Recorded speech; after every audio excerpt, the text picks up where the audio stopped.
Merci Paul-Antoine. Il faut se battre hein, contre les éléments, contre le réel pour que ça fonctionne. Je rappelais, pendant que tu te battais avec le micro et la technique, et ça arrive hein, souvent malheureusement au monde moderne, mais partout, hein, dès qu'on a de la technique, que tu étais l'auteur du Clan des Seigneurs, un livre qui parle de cette caste qu'on ne connaît pas forcément, hein, pas forcément les politiques telles qu'on les connaît. C'est aux éditions Max Milo, mais c'est hauts fonctionnaires hein, qui sont au pouvoir, qui ont parfois des chauffeurs, parfois un appartement de fonction, parfois un porteur de parapluie. Lundi, j'ai découvert que Gérard Larcher avait un pousseur de fauteuil, ce fameux fauteuil à 34 000 €. Eh bien, j'ai découvert qu'il y avait un questeur du Sénat qui était là pour le rapprocher du fessier hein, du président du Sénat lorsque celui-ci s'asseyait. Est-ce qu'on a au sein des administrations des gens qui sont préposés à l'ouverture des paquets de chips? Est-ce qu'il y a des gens qui sont là pour... C'est incroyable. Aujourd'hui, ouais, vas-y. Alors, ils ne sont pas forcément préposés à ça, comme tu le dis. Par contre, il y en a beaucoup qui se vendraient pour le faire et obtenir quelques prébendes supplémentaires. Ouais, mais c'est ça qui est terrible. C'est-à-dire qu'en fait, quand on voit les questeurs du Sénat, par exemple, je ne sais pas, est-ce que tu sais quelle est leur rémunération? Un questeur, c'est payé combien? C'est pharaonique. Ouais, c'est pharaonique, ça doit être, je ne sais pas, moi je dirais facile entre 13 000 € par mois. Ah oui, c'est à ce point-là. Donc ah non, mais c'est énorme. Plus que les députés. Ben, d'accord, c'est énorme. Parce qu'on apprend donc que questeur du Parlement, c'est un poste de député. D'accord, ok. Donc d'accord, c'est extrêmement bien payé. C'est vrai, les fonctions d'un questeur, ouais, organiser la vie quotidienne des députés. On a ça aux députés et au Sénat également. Et on voit qu'ils se réunissent donc pour le mobilier national. Hein, c'est eux qui signent le bon de commande pour 40 000 balles, 34 000 €, 3 fauteuils, 2 fauteuils et un prototype. Et ils se disent, bon, ça passe, c'est une broutille, alors que on demande à tout le monde de faire des efforts, des économies. Et comme la presse en parle, c'est le Canard enchaîné qui a révélé l'affaire, ça a fait boule de neige. Gérard Larcher est obligé de sortir de sa torpeur, de mettre de côté la collation de 4 heures et de dire « C'est un scandale, je vais demander une enquête. J'étais pas au courant. » C'est incroyable quand même. Mais c'est pas étonnant. Ils sont jamais responsables. Jamais. Et les responsables, c'est les autres. Donc, c'est toujours la même mécanique, ouais. Que ce soit un petit haut fonctionnaire ou un grand gradé, on va dire, de l'État. C'est une façon d'être. Ils ont acquis ça au fil des années. Et il faut avoir effectivement cet état d'esprit de l'irresponsabilité, tout en prononçant le mot responsabilité dans chaque phrase. C'est-à-dire que plus le mot responsabilité est prononcé, plus on sait qu'il y a de l'irresponsabilité et il y a de la recherche d'irresponsabilité dans l'individu qui prononce. C'est comme les métiers à déontologie. Hein. Un ami avocat me disait, il faut se méfier. Hein, si tu as des métiers à déontologie, c'est que c'est un métier d'escroc. Oui, donc alors c'est comme les politiques qui parlent beaucoup d'humilité. C'est très souvent, hein, l'humilité est très souvent évoquée. Eh bien, c'est certain que cette personne n'en a absolument aucune et qui ne sait absolument pas de quoi il s'agit. Alors, à propos d'humilité, on a quand même un nouveau Premier ministre, hein, tout neuf, tout beau, qu'on connaît depuis une 50aine d'années dorénavant, François Bayrou, qui est un exemple d'humilité. Et des dires de François Rebsamen, l'ancien maire de Dijon, il serait à l'égal quasiment d'un Nelson Mandela pour rassembler, réunir les Français. Qu'est-ce qu'ils prennent comme drogue ? Ce qu'ils prennent, c'est comme drogue, c'est la drogue du portefeuille, c'est la drogue de la Légion d'honneur, c'est la drogue de la prébende. Ouais. Et ça marche beaucoup. C'est-à-dire qu'ils sont capables, effectivement, de complètement vriller si effectivement, parce que je ne suis pas certain que Rebsamen porte Bayrou dans son cœur depuis, parce que tous les deux, on les connaît depuis 50 ans. Oui. Mais il y a quelque chose à gagner avec Bayrou, parce que Bayrou sera en difficulté, donc il aura besoin d'avoir des gens qui le soutiennent.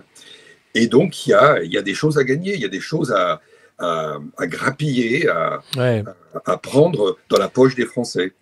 Ce qu'on se rend compte, c'est qu'en fait, ce jeu politique, c'est un jeu de qui a le plus de nuisances possibles. Hein. C'est comme ça que Bayrou a emporté Matignon en disant « Attention, je me barre avec mes 25 députés et tu tombes. Il n'y aura plus jamais de centrisme peu majoritaire, enfin pas vraiment majoritaire, mais c'est à ça que ça tient en réalité, le pouvoir de nuisance. Bon, la politique, c'est ça, hein, c'est entre guillemets l'art des rapports de force et donc la capacité à nuire à l'autre. C'est à la fois, bon, on l'a vu avec notre leader en chef, les copains, et les copains aussi d'une certaine orientation, on va dire, de vie. Et puis, ceux qui sont capables de nuire, effectivement, qu'il faut absolument rapprocher, parce que plus on est proche quand on est nuisible, moins on agit, puisqu'on est tenté par la corruption. Oui, l'idée, c'est de donner suffisamment de médailles, de gamelles, de reconnaissance. C'est d'ailleurs pour ça que Emmanuel Macron avait déjà donné le Haut Commissariat au Plan, hein, un emploi fictif à François Bayrou, pour le calmer, alors qu'il ne pouvait pas être ministre du fait de ce procès hein, pour les assistants parlementaires du MoDem au Parlement européen. Et là, on se rend compte qu'il décroche le Graal. Hein. Alors, lui se rêvait président de la République, il est Premier ministre, j'imagine qu'il est très content. J'ai écouté son discours hier de politique générale, 1h30, c'était très long. Est-ce que toi, tu en as retenu quelque chose de ce discours de François Bayrou? Oui, j'en ai retenu quelque chose. Alors, quand tu m'as dit qu'on allait parler de ça aujourd'hui, j'ai été obligé de l'écouter. Désolé. Oui, je n'avais écouté que des extraits, j'avais trouvé ça pathétique. En l'écoutant en entier, c'est pire que ça. C'est-à-dire qu'on a vraiment aujourd'hui l'image du tragique qui nous atteint, qui s'est on va dire, répandu sur le pays, même plus largement sur l'Occident, même s'il semble qu'au niveau US, c'est en train de réagir. Mais on a aujourd'hui en Premier ministre un individu, comme tu disais, qui a été haut commissaire au plan, donc un placard doré incrusté de diamants, avec toute une administration ou une faible administration d'individus pareil qu'il fallait recaser. Et qui, donc cette administration au commissariat au plan n'a rien produit en l'espace de 5 ans, a coûté très cher. Hier, Bayrou a expliqué qu'il allait faire la guerre aux agences gouvernementales inutiles. C'est incroyable, ça. Alors, il vient justement d'une de ces agences inutiles. Bah oui. Il est porté au pouvoir pour bien montrer que finalement, avoir le pouvoir, c'est pas faire preuve de compétence, c'est pas faire preuve d'héroïsme, d'un passé qui a pu être productif pour le pays. C'est comme tu le disais, c'est être capable de nuisance. Et une fois installé, il explique qu'il va faire la guerre aux agences inutiles, ce qu'il ne fera évidemment pas, mais qu'il dit pour faire plaisir au LR ou au PS, etc., ou à certains élus qui ont envie d'entendre ça. Mais il ne le fera de toute façon pas. Alors, moi, ce que j'ai retenu, c'est le tragique aujourd'hui dans lequel nous sommes plongés. On a vu un individu au perchoir, non, il n'est pas au perchoir, il est à l'étage du dessous, qui a beaucoup de difficultés à s'exprimer, qui n'est pas capable de capter l'attention, qui n'a pas de charisme. Ça oui, ça c'est pas nouveau, on connaît François Bayrou, hein, malheureusement. Voilà, mais il est là.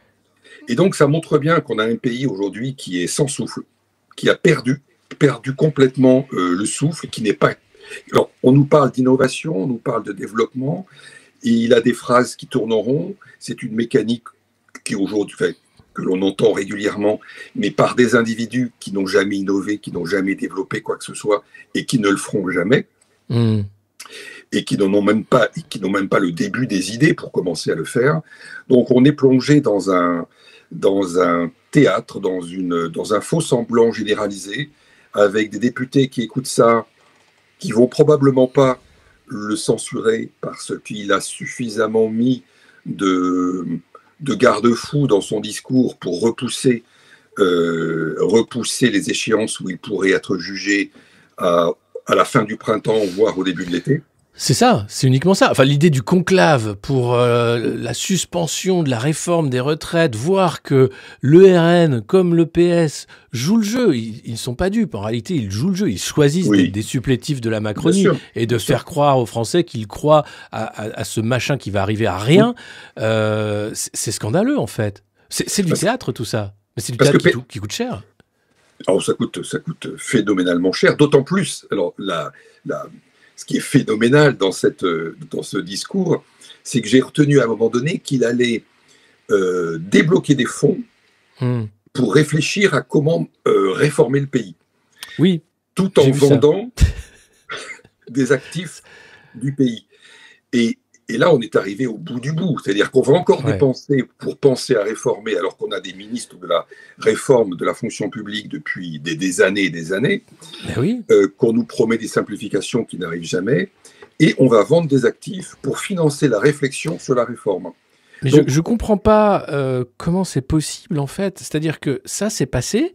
J'ai pas vu de critique ce matin sur cette proposition scandaleuse. C'est-à-dire qu'on leur demande de faire des économies. Pour ça, il faut virer tous ces trucs qui servent à rien, arrêter d'avoir des porteurs de parapluies, des ouvreurs de paquets de chips, etc. Les mecs, là, François Bayrou, en l'occurrence, dit on va vendre, en fait, le patrimoine des administrations. Et ça va être sans doute les Qataris qui vont acheter pour faire des hôtels de luxe, des résidences, etc. Pour financer un machin, pour penser à faire des économies. Mais tout est dit, en fait. Tout est dit. C'est-à-dire qu'on est... De toute façon, là, il explique ce qui est déjà en cours depuis des années. Et sachant que l'argent qui a été débloqué, là, n'a pas servi à réformer le pays, mais a servi à alimenter des poches que l'on ne connaît pas ou des comptes offshore. Mais sur le Sénat, si on revient sur le Sénat, il y a un scandale qui a eu lieu il y a de ça quelques années. C'est la réserve personnelle. Les sénateurs LR qui ont détourné des millions d'argent public avec cette réserve en disant que finalement c'était légal. Alors c'est pas très moral, mais en gros ils faisaient ce qu'ils voulaient de notre argent. Et ça, pareil, j'ai pas vu de grandes réformes par rapport à ça. Claude Guéant aussi a profité de ces réserves en cash des ministères. Il y a quand même une économie parallèle de la République qui fait que ces gens-là s'enrichissent sans rien dire, de manière légale, mais qui montre en fait la gabegie totale d'argent public à tous les étages. Et ça, personne aujourd'hui ne veut s'y attaquer réellement. Personne ne veut s'y attaquer, en tout cas pas au gouvernement, parce qu'ils sont pieds et mains liés avec les députés, qui peuvent les faire sauter à tout moment, comme les sénateurs. Donc, ils sont obligés, et je pense que la gabegie va encore s'accélérer, justement parce que le pouvoir est faible. Donc, c'est dans ces moments en fait de faiblesse du pouvoir que la gabegie en fait s'organise, se construit, obtient l'adhésion de tous, et au bout de quelques années, se légalise par une loi ou par des us et coutumes. Quand on voit que au Conseil constitutionnel, ils se sont arrogés des salaires de 15 000 € par mois, ceux qui siègent. Qui sont déjà des retraités payés à je ne sais pas combien. Qui sont déjà des retraités. Ils sont tous retraités, je crois, au Conseil constitutionnel. On a Alain Juppé, Laurent Fabius, enfin, c'est quand même un truc. Et ils se payent en plus 15 000 € par mois. Et ils peuvent cumuler. Et ils peuvent cumuler, bien sûr. Donc ils sont à 50 000 par mois d'argent public. Entre la retraite et... pour un Français lambda, on va dire. Oui, bien sûr. Alors avec des limites qui sont très basses. Eux peuvent le faire sans problème. Quelqu'un comme le président du Conseil d'État, Moscovici, le fait allègrement. Lui, il a la Cour des comptes, Moscovici. Cour des comptes, pardon. Enfin, de toute façon, ils passent à l'autre.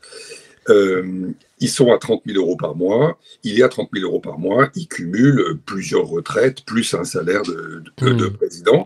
Et il a dérogé à la règle, justement, du cumul emploi-retraite. Donc, il y a une... Comme tu dis, c'est complètement parallèle. Eux ont le pouvoir. Mais quand on a le pouvoir, on peut tout faire pour soi. On peut tout s'arroger. Donc, c'est ce qu'ils font. Et c'est ce que... On a commencé la discussion avec les hauts fonctionnaires, mais c'est ce qui se passe aussi avec les très hauts fonctionnaires comme je les ai connus. C'est-à-dire que quand tu es aux manettes et que ton métier, c'est de respecter les lois ou de faire respecter les lois, tu es le mieux placé pour ne pas les respecter. Oui, c'est le principe. Et que ça ne se voit pas. En tout cas, ne pas les respecter pour ton profit. Ou du moins, si ça se voit, ce sera longtemps après. Là, la justice s'intéresse aux relations troubles d'Emmanuel Macron avec le cabinet de conseil McKinsey, avant même son élection. Le procès aura lieu, j'imagine, quand Emmanuel Macron aura 70 ans, et il ne se passera rien. Non, il ne se passera rien. Et puis, il y aura peut-être prescription. Oui, donc, comme a essayé de le défendre Alexis Collère dans son affaire.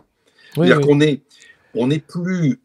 Aujourd'hui, quand on nous parle de politique et d'économie, bon, c'est intéressant, mais le problème auquel on est confronté, c'est plus un problème politique ou économique, c'est un problème moral. C'est-à-dire et moral très profond. C'est-à-dire que quelles que soient les réformes, quelles que soient les institutions, si on met des individus qui ne pensent qu'à s'enrichir ou qui ne pensent qu'à contourner les règles dont ils sont les garants, de toute façon, c'est foutu, quel que soit le système. Donc, on a comment dire, le seul objectif que l'on peut avoir, c'est de remoralisation complète de la vie politique. C'était la promesse de Macron. Promesse de Macron, il a accéléré, en plus, donc il a accéléré la démoralisation. Et ça, c'est la tâche, à mon avis, du peuple. Ça pourrait être la tâche de l'Alliance populaire. Ah, mais c'est absolument la tâche de l'Alliance populaire, à la fois sur les économies et sur le fait de travailler avec Anticorps, par exemple, ou d'autres associations qui luttent contre la corruption. Parce que en France, les Français ne savent pas que le pays est aux mains des corrompus. Il y a une corruption endémique énorme. La France est un pays de corrompus. Et ça, pour le cacher dans les médias, on utilise plein de termes, le conflit d'intérêts, la non-déclaration du patrimoine, etc., etc. La réalité, c'est qu'on a affaire à des gens payés par des lobbies qui ont pris de l'argent partout où ils pouvaient, qui ont cumulé des emplois, qui ont détourné de l'argent public. On a le ministre des Transports, M. Tabarot, qui a été payé par sa sœur à la mairie du Canet pour s'occuper d'un poste dans le tourisme, alors même qu'il cumulait un émolument de conseiller régional, etc., etc. Et si on regarde, et si vraiment là, on fait le travail de la Cour des comptes qu'elle ne fait pas, c'est-à-dire qu'on va voir partout dans les régions, etc., et qu'on fait un audit d'où part la thune, je pense qu'on sauve des milliards en réalité. Oui, non, mais c'est considérable. Mais tu as entendu hier que Bayrou puisqu'on va revenir sur le discours de notre grand Premier ministre, que Bayrou a demandé à la Cour des comptes d'avoir les chiffres. Mais comment c'est possible? À quoi on les paye en fait? La Cour des comptes, c'est marrant, ils sortent un rapport de temps en temps sur un truc. Là, ils ont sorti sur l'EPR de Flamanville, par exemple. Très bien. Mais c'est vraiment ponctuel sur un petit truc. Ce qu'on veut savoir, c'est où va la thune. Visiblement, eux veulent pas savoir. Ils savent, en fait. Ils savent, oui, alors c'est pour ça qu'ils veulent pas qu'on sache. C'est ça. Il faut trouver les moyens de masquer ou de reporter l'échéance de certaines révélations, même s'il n'y en aura jamais. Donc, le seul objectif de toute cette caste, c'est le statu quo. Et c'est ça qu'il faut vraiment comprendre. Toute cette caste politique, toute cette caste de la haute administration, et les deux s'entremêlent complètement parce qu'on passe de l'un à l'autre très régulièrement, c'est le statu quo. Ils sont arrivés aujourd'hui à un niveau de corruption et à un niveau de pouvoir les uns les autres dont ils veulent absolument pas se départir. Ils veulent absolument le conserver comme il est parce qu'il est absolument idéal à leurs yeux. Et ils ont trouvé aussi l'astuce de l'échelon européen pour valider tout ça. Oui, parce que, alors, ça c'est formidable. La technocratie de Bruxelles, la Commission européenne. Si on regarde la Commission européenne de près, on a à sa tête Ursula von der Leyen, qui a été exfiltrée du gouvernement allemand pour une affaire de corruption, là encore, avec le cabinet McKinsey lorsqu'elle était ministre de la Défense. On a de forts soupçons de corruption, là encore, ou de collusion avec Pfizer et les SMS échangés de manière privée entre elle et Albert Bourla, patron de Pfizer, à l'époque des commandes à milliards d'euros de vaccins qui aujourd'hui partent à la poubelle.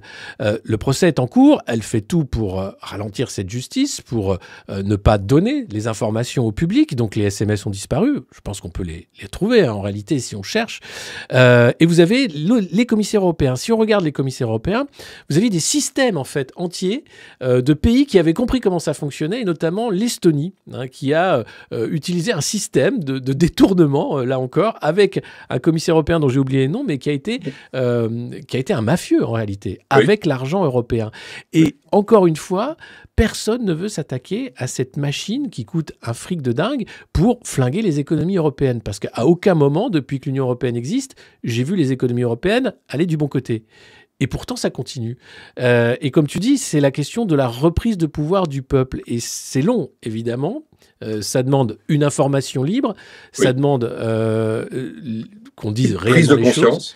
Une justice indépendante, compliquée. Et la prise de conscience ensuite des électeurs qui vont arrêter de voter. Moi, quand je vois que Édouard Philippe se fait réélire, Gérald Darmanin se fait réélire, Emmanuel Macron se fait réélire, le problème, il est là. Les gens votent au final. Oui. Alors, ils votent, mais ils n'ont pas le choix non plus. C'est-à-dire qu'on leur, le choix limité. On leur offre un choix très limité, avec en plus un matraquage informationnel et une manipulation généralisée qui canalise les votes. Et alors, on peut pas demander non plus à une famille ou à des gens qui travaillent en 3-8 par exemple, qui sont épuisés, qui n'ont pas forcément tous les moyens pour accéder à l'information, mais comme beaucoup de Français d'ailleurs, même si les médias alternatifs sont en train de monter et ta chaîne le montre, on ne peut pas les accuser de ne pas avoir la bonne information. Parce qu'ils sont aussi dans une vie qui les esclavagise, qui les atterre, les écrase. Et c'est aussi ça le fonctionnement du système. D'un côté, je t'écrase, de l'autre, je t'asservirai encore mieux. Donc, ce couple, en fait, est tragique. Encore une fois, c'est tragique avec des gens qui n'ont pas l'information. Par contre, on voit quand même aux États-Unis que la cristallisation a eu lieu. Donc, c'est possible. C'est possible. Il faut aussi trouver l'homme qui aura du charisme ou la femme qui aura du charisme et qui saura parler vrai à un moment donné et qui saura galvaniser. Aujourd'hui, on n'a pas ça et nos politiques ne cherchent surtout pas à faire monter quelqu'un qui pourrait effectivement... Surtout pas. Mais on a d'ailleurs en ce moment le débat numéro 1 de nos élites, c'est sauver leurs fesses en censurant les plateformes américaines, X et Facebook, puisque maintenant Zuckerberg suit Elon Musk et a décidé d'arrêter avec le fact-checking qui était en fait un contrôle politique de ce qui se disait sur les plateformes, bien sûr pour protéger les cerveaux faibles des concitoyens. Qu'est-ce que ça dit en fait à la fois on sent la panique et on sent la volonté de censure, c'est le seul réflexe en fait qu'ont les responsables européens, parce que finalement un milliardaire américain est en train de passer au-dessus des milliardaires nationaux et de dire écoutez, vous avez choisi vos champions, ils sont nuls, moi je choisis les miens, allez vous faire foutre. Ce qui se passe en Allemagne avec l'AfD par exemple, c'est vu comme de l'ingérence, mais par contre quand Bernard Arnault, Xavier Niel, Mathieu Pigasse, etc. font monter Macron de manière spectaculaire en 2016, ça c'est pas de l'ingérence puisque c'est du milliardaire local. Oui. Donc oui, nous sommes à une heure très très importante, à un moment charnière. Si l'offensive de Musk arrive effectivement si elle fonctionne jusqu'au bout et qu'elle arrive à déboulonner certains esprits à tendance totalitaire, on pourra espérer. Alors, ce qui est drôle, c'est que l'inversion accusatoire marche à plein, c'est-à-dire qu'en ce moment, ils accusent Trump d'être en fait l'arc techno-totalitaire, et donc que la Silicon Valley est devenue réactionnaire parce qu'ils sont en train de mettre à la poubelle les pires idées du wokisme, et que donc aujourd'hui, ce sont eux les autoritaires, ce sont eux le danger, parce qu'ils prônent en fait la liberté d'expression. Alors, c'est ça qui est très intéressant. Et qui montre, en fait, on est, comme je disais, à une heure charnière qui nous permet de voir l'état d'esprit de toutes ces castes. Alors, je parle bien de ces castes, qu'elles soient en France ou en Europe, qui ont besoin de se protéger et qui sont aujourd'hui mus uniquement par leurs intérêts propres et guidés par une certaine perversité. Alors, je dis pas qu'ils sont tous pervers, mais je dis qu'il y a quelques pervers parmi eux, qui a créé un comportement de pervers ou un comportement pervers au sein de la famille politique, qui aujourd'hui a tellement bien profité depuis des décennies qu'elle ne peut pas imaginer, comment dire, elle ne peut pas imaginer quitter la place. Parce que l'offensive de Musk, c'est un raz-de-marée. C'est un raz-de-marée total sur les classes politiques. Et on voit bien que des individus, alors il y a une vidéo sur X là, de Nathalie Loiseau. Je l'ai passé tout à l'heure en vue de presse. Où elle dit attention, mind your own business. Qui est terrible. Là, on a des individus qui sont, bon, on dit déconnectés, mais ils n'ont plus rien à voir avec le mandat dont le peuple, que le peuple leur a donné. Mais justement, c'est bien tout le problème de la représentativité. Ils ne représentent qu'une caste, le bloc bourgeois, on va dire, avec cette idée de préserver ce pouvoir qu'ils ont accaparé année après année. Et donc, on voit bien aujourd'hui cette confrontation entre les aspirations populaires, qu'on va donc dégrader en disant que c'est du populisme, c'est du fascisme, c'est dangereux, et le bloc bourgeois qui fait tout pour se maintenir au pouvoir. Or, quand vous avez un bloc bourgeois supérieur Trumpo-muskien, ça tient plus. C'est-à-dire que là, on a affaire à une guerre de milliardaires et nos petits milliardaires qui font des sacs et quelques armes ne vont pas être à la hauteur.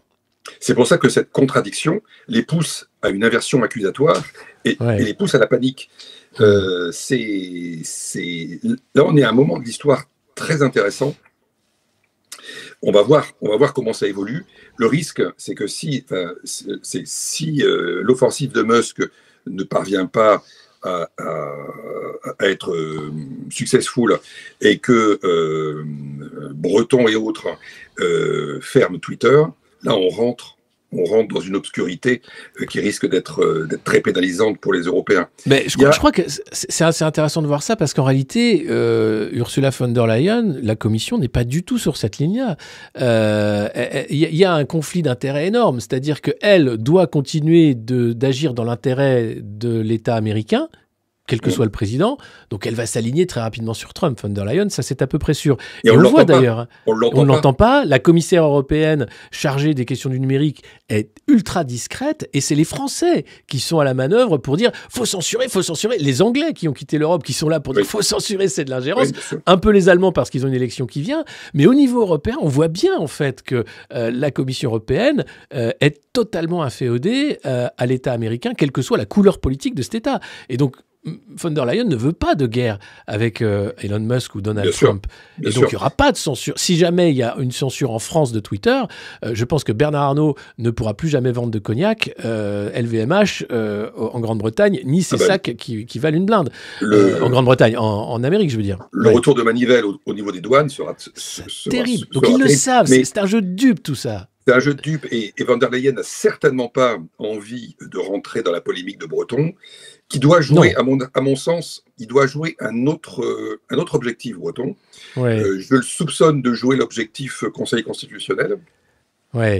Pour être nommé, c'est ça. Pour être nommé, et bien montrer à Macron qu'il est totalement inféodé à lui et qu'il l'aidera à censurer les réseaux sociaux. À censurer, etc. C'est extrêmement intéressant. C'est-à-dire que Thierry Breton, lui, il s'est fait virer par Madame von der Leyen parce qu'il n'était pas sur la même ligne et puis parce qu'il prenait trop de place, sans doute. Et puis parce qu'il est rentré dans un conflit avec Musk. Et c'est là qu'il a passé la ligne. Éjecté. Parce que lui, du coup, a montré son allégeance à Macron plutôt qu'à l'État américain, même si Macron, lui aussi, fait tout pour les intérêts américains en France, mais ça ne suffit pas puisque il y a la panique en ce moment. Candace Owen, qui est une éditorialiste américaine taguée de complotisme ici, a des dossiers. Elle est venue chercher en France les preuves de la transition de Brigitte Macron. On ne sait pas si ce sont des preuves qui vont être avérées. Elle va sortir ça le 30 janvier. Et elle a reçu déjà une lettre des avocats du couple Macron lui disant « Non, vous n'avez pas intérêt à sortir ça. Attention, on va vous attaquer. » Sauf qu'aux États-Unis, elle fait ce qu'elle veut. Elle fait ce qu'elle veut. Et c'est intéressant de voir l'état d'esprit français enfin, l'état d'esprit de ce type de Français qui nous représentent et qui pensent avoir un pouvoir qui dépasse largement la France. C'est-à-dire qu'ils sont dans une arrogance, dans une hubris qui est vraiment ce que l'on subit aujourd'hui tous les jours, au quotidien, depuis des années. Ouais, avec Brigitte Macron qui arrive au JT de 13h pour expliquer qu'il faut du respect pour son mari et que vraiment il faut beaucoup pour la France. Taisez-vous. C'est encore une victimisation perverse. Non, mais on a l'impression, quand on regarde, d'une sorte de... la France serait la Roumanie des Ceausescu, un peu le côté... Il y a une propagande d'État, les médias sont quand même très gentils avec le pouvoir, la justice n'est pas indépendante, on cache la pauvreté et on fait croire que tout va bien, avec un miroir aux alouettes qui s'appelle la télé, et qui est quand même largement suivi par la population. Justement, l'attaque de Musk peut changer la donne, mais si la France réussit à interdire X en France, ce serait possible. Pas en Europe, mais en France. Ça, c'est possible. Oui, c'est possible. C'est possible, et c'est pas sûr que la population réagisse. Parce que ça sera couvert par les médias qui auront expliqué que comme en disant c'est bien pour vous, voilà, l'extrême droite, c'est dangereux pour vos cerveaux fragiles. Il y a eu un lapsus hier de Bayrou. Alors, c'est pas un lapsus, mais j'appelle ça un lapsus au sens où ça dévoile en fait la pensée de ces gens-là. Je trouve ça très intéressant. Il a dit « Mon gouvernement considérera les Français comme des partenaires. » Stakeholders, partenaires, ça c'est le mot-clé du forum de Davos. Hein. Tout le monde est stakeholders. Comme des partenaires. C'est scandaleux ça. Non, on est des citoyens, c'est nous qui sommes les patrons. C'est nous les patrons. C'est nous les patrons. Et ça montre bien que un partenaire, quand une entreprise importante, un Peugeot par exemple, il appelle partenaire un fournisseur. Le fournisseur qui ne lui plaît plus, il rompt le contrat. C'est ça. C'est comme ça avec nous. C'est-à-dire que vous avez mal voté, monsieur le partenaire citoyen, vous avez mal voté, eh bien, tant pis pour vous. Je ne considère pas votre vote valable. C'est ce qui se passe en Roumanie, actuellement avec Călin Georgescu, c'est ce qui se passe en Géorgie, c'est ce qui se passe en Moldavie. On voit que l'Union européenne ne veut pas d'élections qui ne vont pas dans le sens de l'OTAN et dans le sens de l'intégration européenne vers toujours plus de guerres, toujours plus de lois qui vont flinguer les économies européennes. C'est scandaleux en réalité. Elle ne veut surtout pas de liberté d'expression. Elle veut surtout pas que les citoyens puissent s'exprimer et réfléchir. Ça, c'est scandaleux, c'est terrible de voir ça, de se dire qu'aujourd'hui, dans nos démocraties, qui sont des plutocraties, hein, on est très loin du compte en termes de démocratie, l'agenda numéro 1, la priorité numéro 1 des élites, c'est d'empêcher une liberté de parole, une liberté d'information. Mais c'est scandaleux. En fait, on est en 2025. Et de détruire le système éducatif pour garantir une capacité de réflexion et un sens critique dans les 10-20 prochaines années, nul. Oui, ce qui est déjà pas mal avancé, bien avec avancé, génération Snapchat, génération TikTok, et ça les emmerde aussi, parce que TikTok, c'est les Chinois. Donc là encore, il va falloir censurer et X, et TikTok, et Facebook, et il restera quoi à la fin? Rien. Aujourd'hui, qui est-ce qui censure X? C'est la Chine, je crois la Russie, la Corée, du Nord, et l'Iran. Et l'Iran, voilà. Donc si comme tu le disais, la France censure X, on rejoint ce groupe merveilleux que l'on critique en permanence. Oui, mais de toute façon, c'est un miroir sans teint. En réalité, cette critique des régimes autoritaires, elle s'applique à nos régimes dits démocratiques. Sauf que tout ça est emballé dans de la novlangue, dans de l'accusation. Parce qu'un régime autoritaire est pervers, donc il pratique l'inversion accusatoire. Donc on est en plein dedans, mais sauf qu'il y a encore ce vernis qui fait qu'on a Gérard Larcher qui peut commander un fauteuil à 34 000 € et dire « Pardon, c'est un peu cher, excusez-moi ». Mais par contre, le reste, on s'en fout. Le fait qu'il se vote des retraites stratosphériques, qu'on n'ait pas le droit de regard, le fait qu'il fasse des lois de plus en plus dégueulasses, le RSA conditionné à 15 heures de travail, c'est scandaleux. Les zones, les ZFE...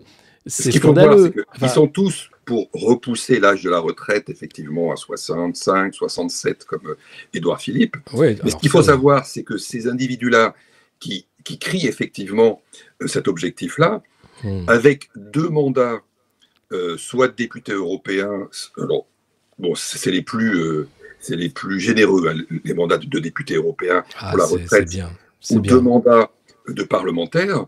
Déjà, on capitalise un niveau de retraite extrêmement intéressant. 2 mandats de députés européens, c'est 5 000 € par mois garantis à la retraite. Ouais, c'est ça. Et sénateur, c'est pareil. Oui, oui, c'est ça. Après juste 2 mandats. Pareil pour commissaire européen. Alors là, on rentre dans la case des 15 000. Enfin, c'est scandaleux. Et ils sont pour la retraite, pour baisser les niveaux de retraite et allonger les durées de cotisation, bien sûr. Mais évidemment, pour eux, ils sont en dehors du système. Et il n'y a pas ce contrôle citoyen nécessaire qui ferait qu'on serait dans un système davantage démocratique. Le contrôle citoyen, normalement, c'est eux. C'est nous, oui, enfin, il n'y a pas de contre-pouvoir, donc oui, mais ils ne nous représentent plus depuis longtemps. Ils ne nous représentent plus, et c'est ça qu'il faut effectivement bien intégrer. On est dans un système où la responsabilité est détruite, comme on disait au début. Il n'y a plus de responsabilité, et l'exemplarité n'existe pas non plus. C'est-à-dire que dans les deux cas, sans exemplarité, sans responsabilité, il ne peut pas y avoir nation. Mais on voit bien, ce sont des enfants gâtés qui s'amusent, qui prennent tout à la légère. Macron qui publiait juste avant la guerre en Ukraine un entretien diplomatique avec Vladimir Poutine, qui était très fier de faire ça. C'est scandaleux de voir ça. Ces insultes aux dirigeants africains à répétition, qui ont plongé la France dans un trou noir diplomatique. Il est inconséquent, il est dangereux, et pourtant il y a encore des gens pour le soutenir. Mais il y a quand même des brèches, parce qu'on parlait de la censure de X, mais qu'est-ce que tu as pensé, toi, des révélations du journal Le Monde autour de la période des fêtes de Noël, sur comment Macron parlait en privé de Gabriel Attal, la cage aux folles à Matignon, le fait qu'il parlait avec des termes racistes. Enfin, ça balançait sévère sur un Macron tel que nous le connaissons, c'est-à-dire méprisant, arrogant et joueur. Ça dit quoi si le journal de Xavier Niel sort ça? Qu'est-ce que ça dit du jeu de pouvoir dans les hautes sphères, entre guillemets? Ça dit que les poulains sont en train de changer, les propriétaires d'écuries sont en train de choisir un nouveau poulain, et que Attal est en train de préparer son offensive 2027. Clairement, ouais. Très, très clairement. Alors, il y a... Pitié, pas Gabriel Attal. C'est encore pire, je pense. Ah oui. Parce qu'au niveau hypocrisie, au niveau cynisme et au niveau je m'en foutisme, je pense qu'on est encore au-delà du couple Macron. On est encore au-delà. Est-ce que tu as remarqué, moi il y a quelque chose qui m'a fait tilt très récemment. Il a fait une offensive, là, Attal, et on se demande pourquoi, enfin moi je pense comprendre pourquoi, sur la relation de la France avec l'Algérie. Oui, j'ai vu ça, il a fait son petit article dans le Figaro pour dire il faut être ferme. Il faut être très ferme, etc. On doit se faire respecter, etc. Pourquoi ça tombe maintenant? Parce que ça tombe après les révélations dont tu parlais et dont il est la source, ou alors c'est... Apparemment, oui. Attal Boys, son entourage, ouais. Pourquoi ça arrive maintenant? Parce que derrière ces mauvaises relations avec l'Algérie, on a un pouvoir aujourd'hui qui est muet par rapport à l'incarcération ou à la détention de Boualem Sansal. Oui. Citoyen français. Dépossédé, absolument. Citoyen français. Qui a été arrêté par le régime algérien depuis maintenant plus d'1 mois. Il est pourtant citoyen français. Donc ça, on n'entend pas parler. Alors pourquoi? Moi, je pense que Attal joue un jeu qui est le suivant, c'est que il se dit, alors, il y a eu une émission de Off Investigation, une enquête il y a 2 ans, je crois, sur le sujet, qui s'appelle Macron l'Algérien, qui dévoile que Macron aurait été aidé au moment le plus difficile de sa campagne en 2017, là où il n'avait plus 1 euro. Il est allé voir les Algériens, et semble-t-il qu'il y a eu un deal. Vous me prêtez 11 millions, enfin vous me donnez 11 millions, et moi je fais une déclaration comme quoi la colonisation française en Algérie était un crime contre l'humanité. Donc il a fait cette déclaration, effectivement, et ça se sait évidemment dans l'entourage de Macron. Donc je pense que c'est ça que joue Attal, et il essaie probablement de créer un buzz un anti-Macron autour de Macron. Oui, c'est ça. Enfin, on voit bien. Et d'ailleurs, il a été sélectionné par le groupe Bilderberg juste avant sa prise de fonction à l'Éducation nationale, juste avant d'être Premier ministre. Il est rentré dans le Saint des Saints. C'est ce conclave, justement, où, selon les règles de Chatham House, tout ce qui se dit au Bilderberg reste au Bilderberg, et où on mélange le renseignement américain, le FBI, la NSA, Peter Thiel, les grands patrons de la tech, quelques journalistes, les grands patrons français, Henri de Castries, qui est président d'AXA, qui est président du Bilderberg, et les politiques qui ont un futur. Bruno Le Maire y est passé, le maire du Havre également, Édouard Philippe, Emmanuel Macron. Et ce sont des lieux de sociabilisation des élites où on choisit, en fait, ceux qui vont avoir droit au financement des milliardaires de leur pays et qui vont ensuite être présentés comme la dernière merveille du monde. C'est un peu ça, ce truc. Attal, par rapport à tous les critères que peuvent chercher ces individus du Bilderberg, il est parfait. Oui. Et c'est le Cupide par excellence. C'est celui il est jeune, il est faible, il a de nombreuses failles. Il a sans doute des dossiers sur lui et il obéira pour le pouvoir parce qu'il adore ça. Et c'est un acteur. Et c'est un acteur parce qu'il faut savoir qu'il rêvait d'être acteur. Tout comme Macron rêvait de faire du théâtre. Comme pour Macron, sont promus au plus haut niveau ceux qui ont d'énormes casseroles, qui ne sont pas révélées. Oui. C'est ce que disait d'ailleurs, je crois que c'est encore Candace Owen, sur ces réseaux de compromat internationaux, voilà, où Epstein filmait les ébats de ceux qu'il invitait dans son île, qui était à la tête, lui, d'un réseau de pédocriminels. Et donc, c'est un fait. Ces vidéos, bien sûr, ont disparu ou ont été nettoyées de l'île. Certaines ont été saisies quand même dans son manoir de New York, mais on ne parle plus de l'affaire Epstein. On parle de l'abbé Pierre, mort depuis 18 ans, qui n'était pas à la tête d'un réseau pédocriminel, mais qui lui était un pédocriminel. Mais par contre, Epstein, alors là, c'est comme si ça n'existait plus. C'est incroyable. Alors que c'est le scandale du siècle. Quand Epstein tombe, tout l'establishment tremble. Oui, et l'establishment international. Ouais. Ouais, ça dit beaucoup quand même de la façon dont sont tenus les uns et les autres au silence et à l'obéissance, d'une certaine façon. C'est complètement complotiste de dire ça, mais malheureusement, il y a des vidéos, il y a le prince Andrew qui a été effacé de la famille royale parce que, oui, c'était avéré, il y avait des preuves, il avait profité des largesses de son ami pédocriminel. Quel beau monde quand même. Et on ne peut pas imaginer qu'il soit isolé, ce prince Andrew. Bien sûr que non. Si ça monte à ce niveau-là de compromission au sein d'une famille royale, imaginez dans la finance, imaginez dans les familles de pouvoir comme les Clinton, un des passagers réguliers de l'avion de Jeffrey Epstein, Bill Gates également, qui doit son divorce à sa proximité avec Jeffrey Epstein. Mais plus personne ne veut parler de cette affaire, c'est étonnant, incroyable même. C'est quand même... Mais c'est là qu'on voit à quel point une personne comme Candace Owens ou comme Carlson Tucker, Tucker Carlson, Tucker Carlson, pardon, sont des gens aujourd'hui, d'un très grand courage, et deux, on voit qu'une personne, deux personnes peuvent être capables de renverser ou en tout cas de fragiliser le système. C'est évidemment, oui, c'est important. Ils peuvent le faire parce qu'ils sont aux États-Unis. Regardez ce qui s'est passé pour Zoé Sagan, Monsieur Atlan, et tous ceux qui ont voulu s'emparer aussi de ce dossier en France. Ils ont fini en garde à vue. Il y a une intimidation par la justice française, c'est-à-dire que si vous osez faire ce travail d'information populaire et citoyenne, en France, c'est la prison qui vous guette. Et donc, aux États-Unis, heureusement, il y a une certaine protection, plus la protection de l'audience, parce que Candace Owen, quand elle parle de la transidentité de Brigitte Macron, la supposée transidentité, c'est des millions de personnes qui regardent ça, des dizaines de millions de personnes, et rien ne peut arrêter cette audience-là.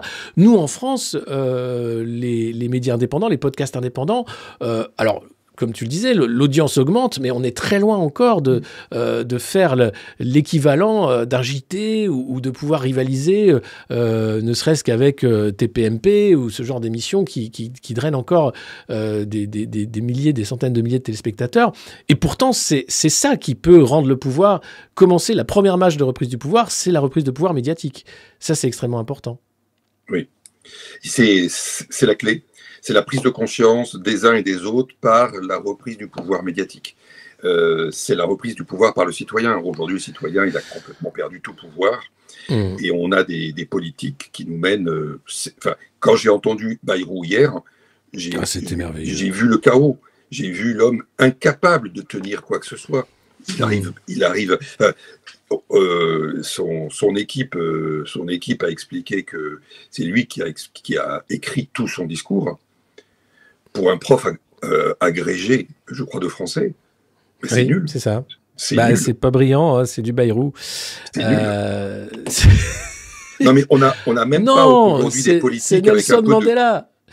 Alors, ce qui était drôle, c'était que ce discours était présenté comme un discours pour l'histoire, qu'il avait écrit tous les mots du début jusqu'à la fin, qu'il était vraiment que c'était vraiment très important pour lui. Et là, patatras, il s'est emmêlé dans la pagination, quoi.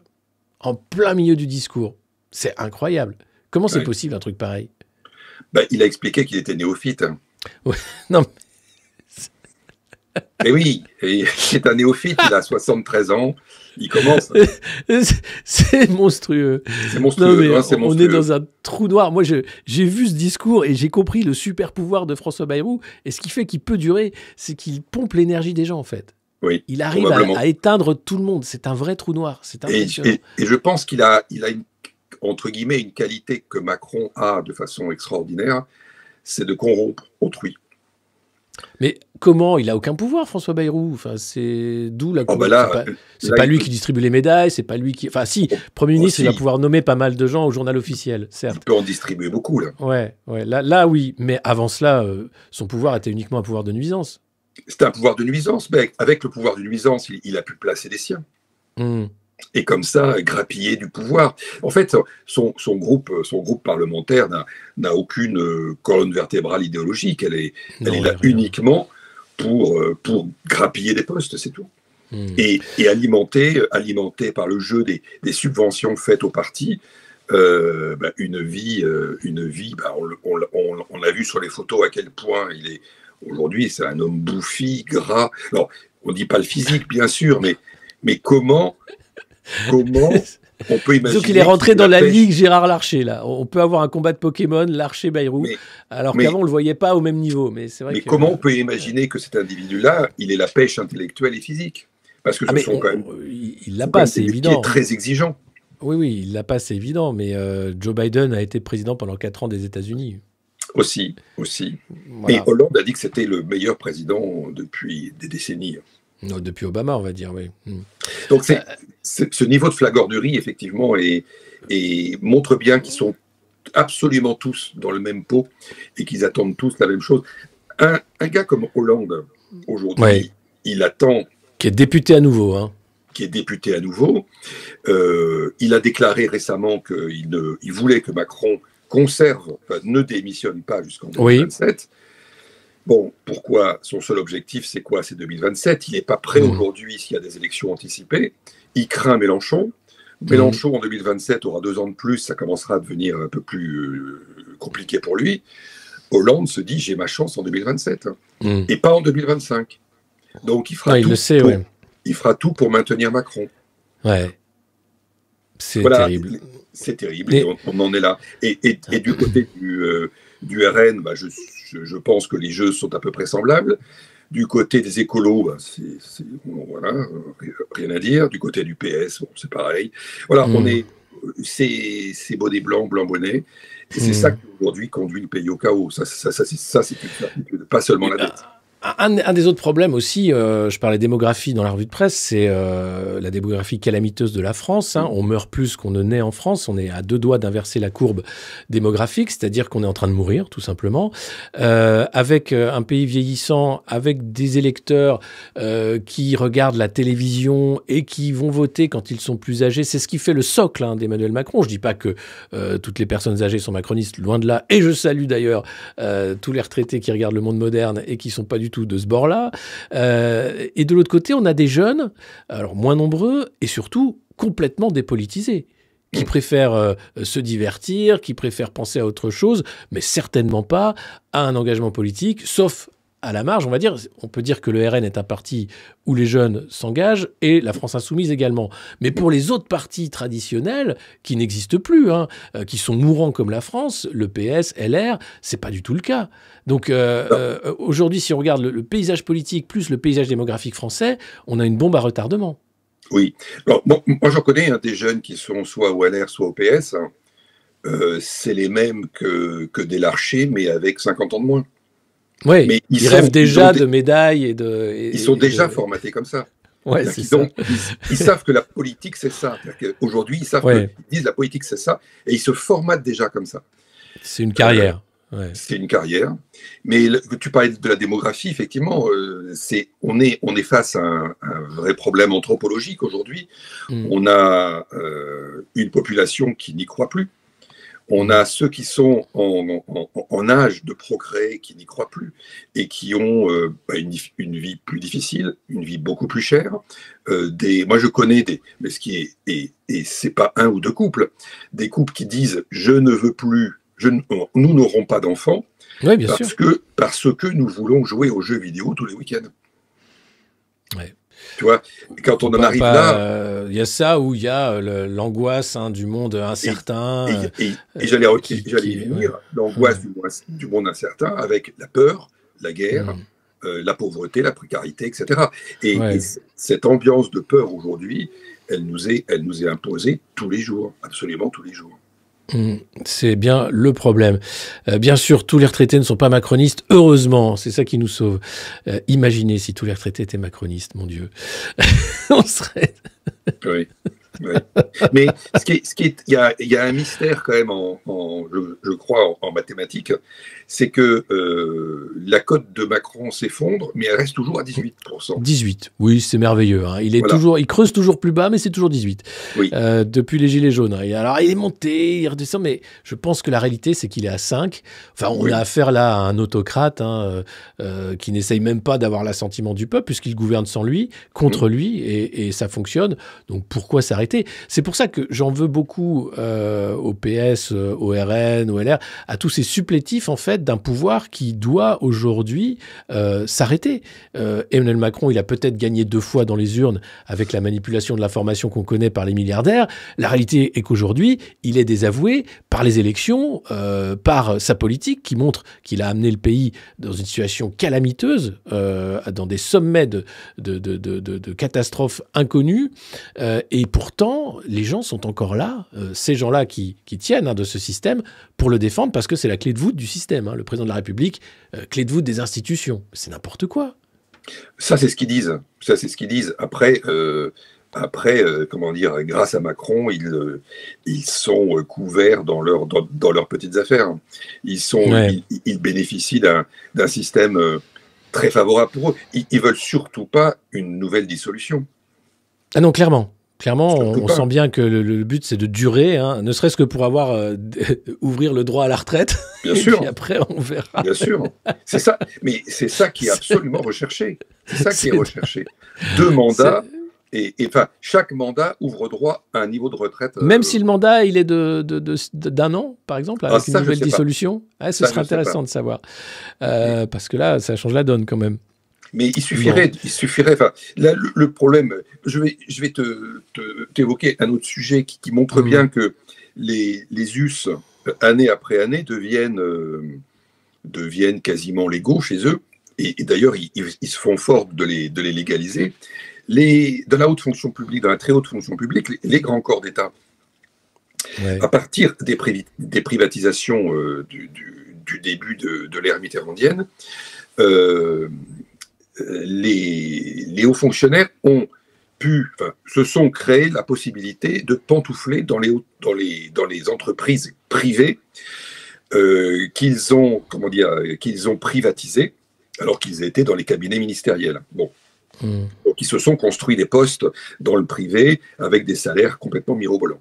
Donc, c'était très intéressant pour eux. Le pantouflage a gagné de l'ampleur année après année, mais n'avait aucune assise légale. Jusqu'à la réforme que Macron a voulu en 2019 de la haute fonction publique, qui justement visait à réformer ça. Eh bien, la haute fonction publique est tellement puissante, enfin la très haute fonction publique est tellement puissante aujourd'hui qu'ils ont mis Macron au pas. Tout ce qui les gênait dans la réforme a été supprimé et ils ont réussi, par un jeu donc, de nouveaux textes, à légaliser aujourd'hui le pantouflage et à le rendre, encore plus nécessaire. Oui, nécessaire. On voit Christophe Castaner, ce ministre éborgneur d'Édouard Philippe et de Macron, recasé au port de Marseille, mais ça ne suffisait pas. Il entre au conseil d'administration d'une boîte chinoise qui vend du plastique pour être monsieur durabilité, je crois, un truc comme ça. Et il explique que j'ai des compétences dans le privé, au-delà de mes compétences dans le public, je vois pas où est le problème. Édouard Philippe, qui grenouillait chez Alstom, Thierry Breton, qui est un exemple. Alors lui, je pense, c'est l'exemple absolu du pantouflage. Partout où il est passé, c'était un désastre. Mais il continue et maintenant, il vise le Conseil constitutionnel, comme tu nous le disais. Et enfin, je vais pas faire la liste parce qu'ils sont plus de 3000 quasiment dans ce cas-là. Avec à chaque fois, d'ailleurs, la haute autorité à la transparence de la vie publique qui dit c'est bon, ça joue. Tout à fait. Ça va. Alors que ça va pas du tout. C'est Cédric O, par exemple, qui était secrétaire d'État au numérique, qui voit la vague IA arriver, qui montre Mistral AI, qui récupère toute la thune. Vous aviez l'ancien ministre des Transports qui a fait la filière hydrogène pour se faire embaucher par une boîte d'hydrogène. Enfin, c'est ça tout le temps. Il s'est fait virer Il s'est fait virer tellement il fout rien, mais c'est quand même impressionnant de voir que ce machin, la haute autorité de transparence à la vie publique, est là pour valider en fait la corruption et dire ça joue. Elle la valide, oui, elle la permet. Et donc, elle la valide, elle la légalise. C'est insupportable. Alors, Castaner, donc, il touche rien en tant que président du port de Marseille. Ça, c'est un poste qui est bénévole. Honorifique, d'accord. Honorifique, oui. Et par contre, il touche en étant président du tunnel du Mont-Blanc. Oui. Là, c'est ce qu'on appelle un fromage. Donc là, ça gagne beaucoup. Énormément. Je crois que Balladur y était passé à un moment. Tout à fait, Balladur y était passé. Mais la nomination, moi, ce qu'on me dit, c'est que la nomination de Castaner au poste de président du port de Marseille, elle a beaucoup plus rapport avec les ambitions municipales de ce monsieur. Ah mon Dieu. Ils vont revenir dans la danse politique. Voilà. D'accord. Bon. Formidable. Bah oui, puisqu'effectivement, à ce poste-là, on connaît tout le monde à Marseille et puis on est à la tête aussi de l'entrée de la drogue en France comme le Havre, qui est la plaque tournante. Et on est proche du magnat marseillais, Saadé. Oui, il y a tout. Et la pègre, évidemment, qui va avec, qui fait le pouvoir. C'est merveilleux quand même. Voilà. On vit dans un monde, c'est Sin City et malheureusement, les Français sont loin du compte encore pour comprendre la façon dont on se moque d'eux. Et c'est pour ça que ça marche. La construction, bah oui, c'est ça. C'est-à-dire que la construction d'un Gabriel Attal comme homme d'État, c'est quand même une cascade qu'il ne faut pas faire chez soi, quoi. C'est particulier. En tout cas, merci beaucoup, Paul-Antoine, d'avoir répondu à nos questions. Je rappelle le livre « Le clan des seigneurs » aux éditions Max Milo pour lire ce qu'on vient de dire, mais rentrer dans les détails, en fait, de cet état profond, entre guillemets, mais de cette haute fonction publique qui fait la loi en France. Merci d'avoir pris le temps et d'avoir surmonté les difficultés techniques. C'est un grand plaisir, Alexis. J'adore t'écouter les matins. Donc, merci beaucoup. Parce que c'est remarquable. J'adore t'avoir en interview, donc je pense qu'on en fera un rendez-vous régulier parce qu'à chaque fois c'est éclairant et c'est vrai qu'à chaque fois ils s'affichent en fait dans leur médiocrité et je pense que c'est important de le dire. Et comme tu le disais, pour ceux qui se désolent dans le chat de dire mais qu'est-ce qu'on fait, ben, en 2025 je lance l'Alliance populaire, c'est-à-dire on va essayer de fédérer toutes les forces qui existent aujourd'hui de démocratie directe, on va faire une sorte d'éducation aussi citoyenne aux faits politiques pour que vous puissiez reprendre en main la politique en vous présentant dès 2026 au municipal, par exemple, en montant des listes citoyennes partout où ce sera possible et en montrant que non, c'est pas inéluctable. La réalité, c'est qu'on peut reprendre le pouvoir. Ça demande du temps, oui, effectivement, il faut s'investir dans le temps. Un peu d'argent aussi, malheureusement. La politique a besoin d'argent pour faire campagne, mais surtout de la volonté. Voilà, donc j'espère que c'est une nouvelle bravo positive. Alexis, bravo. Merci. Bravo. Eh ben, merci aussi, bravo Paul-Antoine, et à très bientôt. Au revoir. À bientôt. Au revoir. Voilà, c'est fini pour aujourd'hui. C'était la revue de presse du Monde Moderne. J'espère que vous avez pu suivre tranquillement chez vous cette revue de presse et l'entretien avec Paul-Antoine Martin, auteur du Clan des Seigneurs aux éditions Max Milo, sur cette caste qui nous contraint, qui nous empêche et qui voudrait maintenant nous censurer. Alors, contre la censure, s'il vous plaît, partagez nos contenus, mettez un pouce, abonnez-vous, parlez du Monde Moderne autour de vous, parlez des médias indépendants en général autour de vous. Nous devons, là, cette année, arriver à rendre la censure impossible et arriver aussi à toucher des audiences qui vont faire pâlir les chaînes de propagande en continu.